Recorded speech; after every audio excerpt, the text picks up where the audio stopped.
নমস্কাৰ ছাত্ৰ-ছাত্ৰীসকল আজি পুনৰ আহিছো এটা ভিডিঅ' লৈ পেলাই তো এতিয়া আমি তোমালোকে সকলোৱে গম পাইছা যে আমি দ্বিঘাত সমীকৰণৰ কথা আলোচনা কৰিছিলোঁ তো দ্বিঘাত সমীকৰণৰ আজি আমাক আহি মোটামুটি শেষ হ'বই হ'ল চেপ্টাৰটো তো আজি আমি 4.4 চেপ্টাৰটো অনুশীলনীটো আলোচনা কৰিম তো ইয়াতে তোমালোকৰ কি আছে মূলৰ প্ৰকৃতি আছে ঠিক আছে বেছি দেৰি নকৰোঁ আশা কৰোঁ সকলোৱে ভালে আছা মই ভালে আছোঁ ঠিক আছে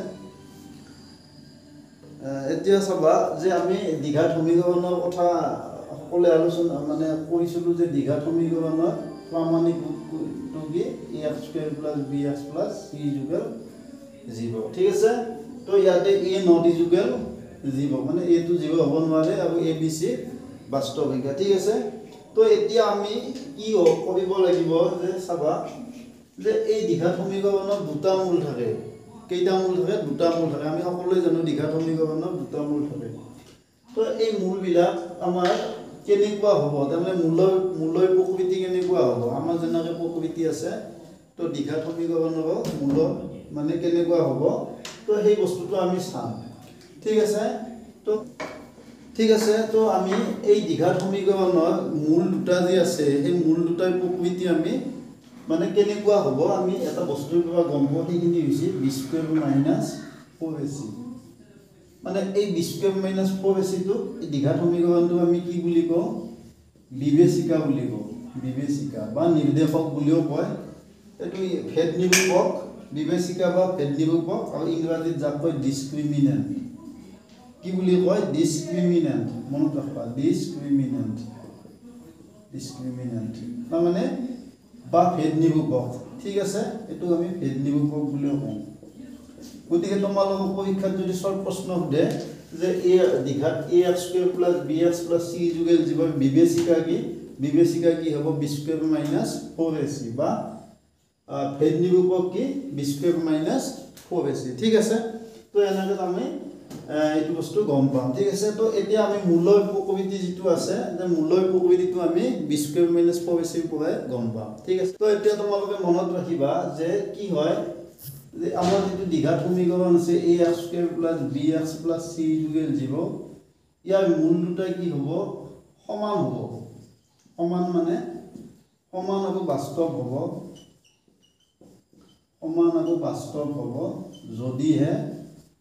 যদিহে কি হয় b² - 4ac টো মানে ইকুৱেল টু 0 হয় ঠিক আছে তো শৰ্ট প্ৰশ্ন ইয়াতে এটা আহি যায় যে মূল দুটা সমান আৰু বাস্তৱ হলে b² - 4ac টো ইকুৱেল টু 0 হয় ঠিক আছে আৰু মূল দুটা অসমান হ'ব অসমান প্লাস বাস্তৱ অসমান আৰু বাস্তৱ হ'ব কেতিয়া b² - 4ac > 0 হ'ব লাগিব ঠিক আছে শূন্যতকৈ ডাঙৰ হ'লে এই মানটো বাস্তৱ হ'ব কিন্তু অসমান হ'ব আৰু সমান হ'লে কি হয় বাস্তৱ হ'ব আৰু সমান হ'ব ঠিক আছে এইটো বস্তু সমান শূন্য সমান হ'লে আৰু 3 নম্বৰতে এটা আছে কি যে b² - 4ac টো যদি <0 হয় মানে নিগেটিভ হয় ঠিক আছে ঋণাত্মক হ'লে তো মূল বাস্তৱ মূল নাথাকে মানে কাল্পনিক মূল থাকিব কাল্পনিক মূল থাকা মানে এইটো তোমাৰ জেনাৰেল মেথছত আমাক জ্ঞান কাল্পনিক সংখ্যাৰ কথা কিন্তু এডভান্স মেথছত কাল্পনিক সংখ্যাৰ কথা আছে ঠিক আছে কিন্তু আমি যেহেতু এডভান্স পঢ়া নাই গতিকে আমাক এইটো আমি মূল নাই বুলিয়ে ক'ম ঠিক আছে বাস্তৱ মূল নাই তো আমি তিনটা কন্ডিশন পালো কি পালো যে সমান আৰু বাস্তৱ হ'ব যদিহে b² - মানে নিৰ্দেশকটো শূন্য সমান হয় অসমান আৰু বাস্তৱ হ'ব যদিহে নিৰ্দেশকটো শূন্যতকৈ ডাঙৰ হ'ব ঠিক আছে তো আৰু মূল নাথাকিব বাস্তৱ মূল নাথাকিব যদিহে b² - 4ac টো কি হ'ব <0 হ'ব মানে কাল্পনিক হ'ব ঠিক আছে তো এটা প্ৰশ্ন আহে তোমালোকৰ এইটো প্ৰশ্ন কি লিখিবা যে ax² + bx + c = 0 মূল দুটা বাস্তৱ হ'ব এক নম্বৰতে দিয়া আছে তোমালোকক b² - 4ac <0 2 নম্বৰতে দিয়া আছে b² - 4ac = 0 3 নম্বৰতে দিয়া আছে b² - 4ac > 0 ঠিক আছে আৰু 4 নম্বৰতে দিয়া আছে এটাও নহয় তো ইয়াৰে তোমালোকে এটা কোনটো লিখিবা তো ইয়াতে কি দিয়া আছে যে ax square plus bx plus c equal 0 মূল দুটা বাস্তব হ'ব যদিহে b স্কয়ার মাইনাস 4ac টো শূন্যতকে ডাঙৰ b স্কয়াৰ মাইনাস 4ac শূন্য সমান বা শূন্য সমান বা ডাঙৰ আৰু এটা নহয় তো এটো মনত ৰাখিবা আমি মূল দুটা বাস্তব হোৱা শৰ্ত দুটা পাইছো এটা কি যে b স্কয়াৰ মাইনাস 4ac টো শূন্যতকে ডাঙৰ হলে কি হয় বাস্তব আৰু অসমান হয় আৰু b স্কয়াৰ মাইনাস 4ac টো শূন্য সমান হলে কি হয় বাস্তব আৰু মূল দুটা বাস্তব আৰু সমান হয় কিন্তু আমাৰ ইয়াতে সমান অসমানৰ কথা কৈছে নেকি আমাৰ ইয়াতে অকল বাস্তৱ বুলিহে কৈছে গতিকে বাস্তৱ হলে মূল দুটা বাস্তৱ কেতিয়া হয় যেতিয়া হয় শূন্য সমান হলেও বাস্তৱ হয় আৰু শূন্যতকে ডাঙৰ হলেও b স্কয়াৰ মাইনাস 4ac টো শূন্যতকে ডাঙৰ হলেও বাস্তৱ হয় গতিকে আমাৰ কোন এটো হ'ব 3 নম্বৰটো হ'ব आंसर ঠিক আছে তো এই দুটা নহয় আমাৰ 3 নম্বৰটো হে आंसर হ'ব ঠিক আছে মনত ৰাখিবা তো এইবিলা আমাৰ সববা ভুল হৈ যায় পৰীক্ষাত যে আমি বাস্তৱ বুলি দেখাৰ লগে কোনবা এটো বহাই দিবা কোনবা এটো বহাই দিবা হৈ বাস্তৱ হলে b স্কয়াৰ মাইনাস 4ac টো শূন্যতকে ডাঙৰ হয় আৰু বাস্তৱ হলে শূন্য সমান হয় কিন্তু ইয়াতে মূল দুটা সমান হয় ইয়াতে মূল দুটা অসমান হয় কিন্তু তোমালোকক যেহেতু অকল বাস্তৱ হোৱা কথা কৈছে অকল বাস্তৱ দুটা কন্ডিশনতে হ'ব তাৰ মানে আমি দুটা কন্ডিশন একেলগে লিখিলে তিনিটো পাম ঠিক আছে তো এই ভুল নকৰিবা তো এতিয়া আমি 4.4 এটা আলোচনা হ'ব এইখিনি বস্তু আগতে তোমালোক আলোচনা কৰাই গৈছে তো তোমালোকে বস্তুটো মানে চাই লোৱা মই অলপ আলোচনা কৰিছো আজি শেষে হ'ব কোনবা বুজি পাইছা না কোন নাই হয়না তো চাবা এক্সারসাইজ 4.4 ঠিক আছে তো ইয়াতে তোমালোকক কি হৈছে যে তলৰ দীঘা সমীকৰণ বিলাকৰ মূল বিলাকৰ প্ৰকৃতি নিৰ্ণয় কৰা তোমালোকে এনেকৈ চাই যাবা যে 2x square minus 3x plus 5 equal 0 তো এই সমীকৰণটোৰ মূলৰ প্ৰকৃতি উলাবা দিছে ঠিক আছে বেলেগও কৰিব নালাগে এনেকৈ লিখিবা যে ax square plus bx plus c equal 0 ৰ লগত তুলনা কৰি পাও এই সমীকৰণটো তুলনা কৰি পাও এটা লিখি দিবা পদত্ব সমীকৰণটো মানে লিখি দিবা পদত্ব মানে দিয়া থকা পদত্ব সমীকৰণটো ইমানৰ লগত তুলনা কৰি পাও a মানে 2 b মানে -3 c মানে 5 এটাকে b স্কয়ার মাইনাস 4ac টো উলিয়াই লোৱা b স্কয়ার মাইনাস 4ac মানে b মানে -3 তো -3 স্কয়ার হ'ব ঠিক আছে -4 a মানে 2 c মানে 5 তো এটো -3 দুটা বৰ্গ কৰিলে 9 আৰু 4 2 গুণ 8 8 5 গুণ 4 2 গুণ 8 8 5 গুণ কিমান 40 তো এটো কিমান হ'ব -31 তো এতিয়া তোমালোকে গম পালা b স্কয়ার মাইনাস 4ac টো নেগেটিভ মানে শূন্যতকৈ সৰু তো ইয়াৰে মূল থাকিবনে থাকিব কিন্তু বাস্তৱ মূল নাথাকে বুজি পাইছা না তো তোমালোকে এটা লিখিবা যে যেহেতু b square minus 4ac less than 0 গতিকে সমীকৰণটোৰ বাস্তৱ মূল সমীকৰণটোৰ মূল দুটা কি কাল্পনিক ঠিক আছে আৰু কাল্পনিক হলে আমি সমাধান কৰিব ইয়াতে নালাগে আমি জেনেৰেলত কাল্পনিক হলে নালাগে ঠিক আছে বা তোমালোকে এনেকৈ লিখিবা যে মূল দুটা বাস্তৱ নহয় তো বাস্তৱ যেহেতু নহয় তো বাস্তৱ নহলে সমাধান কৰিব নালাগে আৰু বাস্তৱ হলে তোমালোকে সমাধান কৰি দিবা ঠিক আছে তো এটা আৰু মই চাইছো এটা বুজি পাইছা থাকে তো ইয়াৰে এই অংকটা কিন্তু আমি গোটেই কথা নকৰো কিন্তু তোমালোকে চাই যেহেতু এটা একে নিয়মৰ অংক আৰু এনে অংক আমি কৰিছো আগতে গতিকে তোমালোকে এই বস্তুটো নিজে চাবা ঠিক আছে তো 3 নম্বৰটো চাম মই চাবা 2x square minus 6x plus 3 equal 0 এটো তোমালোকে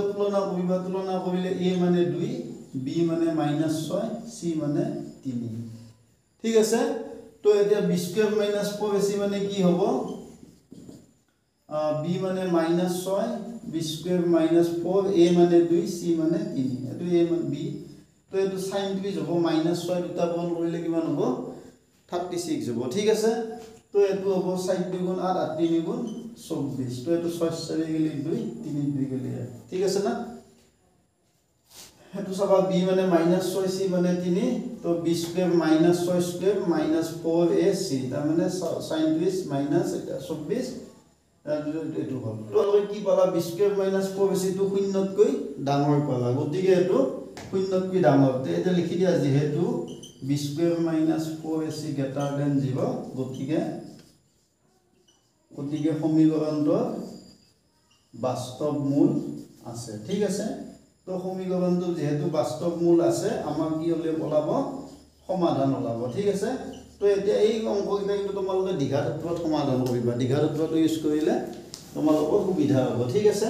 তো এতিয়া আমি সমাধান কৰিম যদি মূল থাকিলে সমাধান কৰিব দিছে তো এতিয়া চাবা এতিয়া দ্বিঘাত সূত্ৰৰ মতে এনেকৈ লিখিবা দ্বিঘাত সূত্ৰৰ মতে কি পাবা x যুগল माइनस b b माने याते की আছে b माने याते की আছে b माने -6 আছিল তো b माने -6 ঠিক আছে প্লাস মাইনাস b স্কয়ার -4 আছে কিমান পাইছো 12 পাইছো b স্কয়ার -4 আছে মানে 12 পাইছো ঠিক আছে আৰু m তলত আমি লিখিব লাগিব twice মানে তলত লিখিব লাগিব আমি a মানে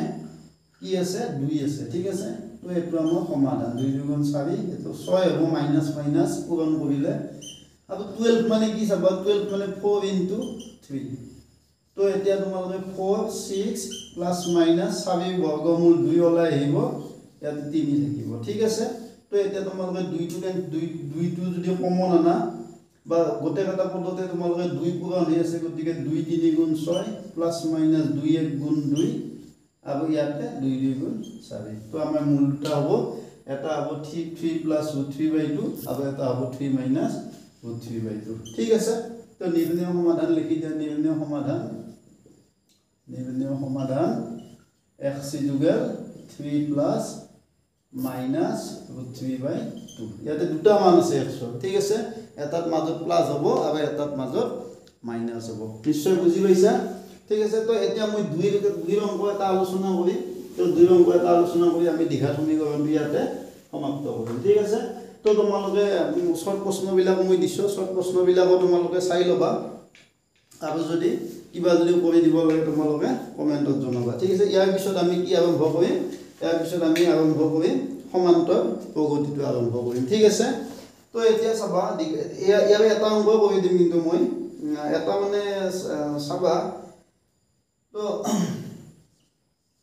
বুজি নাপালে আকৌ পিছত এদিন আলোচনা কৰিম বাৰু ঠিক আছে তো কি কৈছে যে দ্বিঘাত সমীকৰণৰ প্ৰতিটোৰ ক্ষেত্ৰত কে মান এই অংকটা কিন্তু ইম্পৰ্টেন্ট এটা অংক আহে কিন্তু পৰীক্ষাত এনেকুৱা টাইপৰ ঠিক আছে তো সমীকৰণৰ ক্ষেত্ৰত কে মান উলিওৱা যদি হাতৰ সমান বাস্তৱ মূল থাকে তাৰ মানে বাস্তৱ মূল থাকিলে কে মান উলিয়াব দিছে ঠিক আছে তো মই 2 নম্বৰ অংকটো লৈছো kx x - 2 plus 6 যুগল 0 তো ইয়াৰ কি কৈছে দুটা সমান বাস্তৱ মূল আছে তো এটো আগতে তুমি তোমালোকে দ্বিঘাত সমীকৰণ লৈ যাবা kx * x kx² এটো kx * 2 2kx plus 6 যুগল 0 ঠিক আছে তো এই এক নম্বৰ সমীকৰণটো এটো সমীকৰণ আমি এক বুলি মানে মাৰ্ক কৰিলো ঠিক আছে তো এতিয়া এই সমীকৰণটোৰ কি আছে বাস্তৱ মূল আছে সমান বাস্তৱ মূল এটা সমান বাস্তৱ মূল থকা চৰ্তটো কি b স্কয়াৰ -4ac যুগল 0 মানে নিৰ্দেশকটো 0 হ'ব লাগিব তো ইয়াতে x স্কয়াৰ ভাগ k মানে ইয়াতে a আছে b মানে -2k আৰু c মানে ধ্ৰুৱক পদ 6 আছে তো চাবা এতিয়া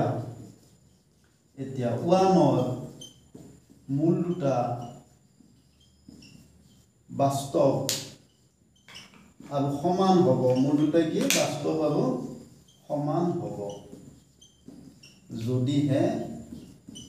কি আছে b স্কয়াৰ -4ac যুগল 0 তো 20 জায়গাত আমাৰ কি আছে -2k আছে তো -2k স্কয়াৰ -4a মানে k আৰু c মানে 6 this is equal 0 বুজি পাইছা থাকে b স্কয়ার -4ac ঠিক আছে a মানে k আৰু c মানে 6 আছে তো এটো -2 দুটা গুণ কৰিলে এটো প্লাস হ'ব 4k স্কয়াৰ হ'ব -2 উঠি যাব 2 দুটা গুণ কৰিলে 4k দুটা গুণ কৰিলে k স্কয়ার এটো 4 6 গুণ 24 তো 24k যুগল 0 হ'ল ঠিক আছে তো তোমালোকে এতিয়া কি কৰা এইটোৰ পৰা কমন লোৱা প্ৰথম ইয়াতে 4 আছে ইয়াতে 4 6 গুণ 24 মানে 4 এটা ইয়াতে পূৰণ হৈ আছে কে ইয়াতে দুটা আছে ইয়াতে এটা আছে তো তোমালোকে কমন লোৱা ঠিক আছে তো কমন ললে কি হ'ব 4k ইয়াতে কে থাকিব আৰু ইয়াতে -6 থাকিব ঠিক আছে 4k into k 4k square আৰু 4k into 6 24k ঠিক আছে তো এটা তোমালোকে দুটা ৰাখি পূৰণ কৰি যাব মানে তোমালোকে কি হ'ব হয় 4k ইকুৱেল 0 নহলে k - 6 ইকুৱেল 0 ঠিক আছে তো ইয়াতে তোমালোকে কি হ'ব k ইকুৱেল 0 নহলে k ইকুৱেল -6 তে ইফালে নিলে +6 হ'ব ঠিক আছে তো এতিয়া চাবা তোমালোকে k ভ্যালু দুটা পালা যে এটা শূন্য পালা এটা 6 পালা কিন্তু k টো কি আছিল k টো আছিল তোমালোকৰ x স্কয়াৰৰ সহগ মানে এনেকৈ আছিল x স্কয়াৰ তো x দ্বিঘাত সমীকৰণৰ এটা সাংঘাতিক নিয়ম আছে কিন্তু x স্কয়াৰৰ সহগটো কোনো দিনে 0 হ'ব নোৱাৰে ঠিক আছে তো এই k টো 0 টো হ'ব নোৱাৰে ইয়াত যেহেতু k not equal 0 গতিকে আমাৰ k মানে কি পাম 6 পাম ঠিক আছে তো আমাৰ এনসারটো হ'ব k equal 6 হ'ব ঠিক আছে তো আজি ভিডিওটো ইয়াতে সামৰিছো আশা কৰিছো তোমালোকে সকলোৱে ভাল পাইছা চাই পেলাই তো যদি ভাল পাইছা মোৰ চেনেলটো সাবস্ক্ৰাইব কৰিবা লাইক কৰিবা আৰু কমেন্টত জনাই দিবা যে আমি মানে এইখিনি বুজি পোৱা নাই বা এইটো অংক আমাক কৰি দিব লাগে ঠিক আছে চোৱাৰ বাবে ধন্যবাদ আকৌ পিছত লগ পাম ঠিক আছে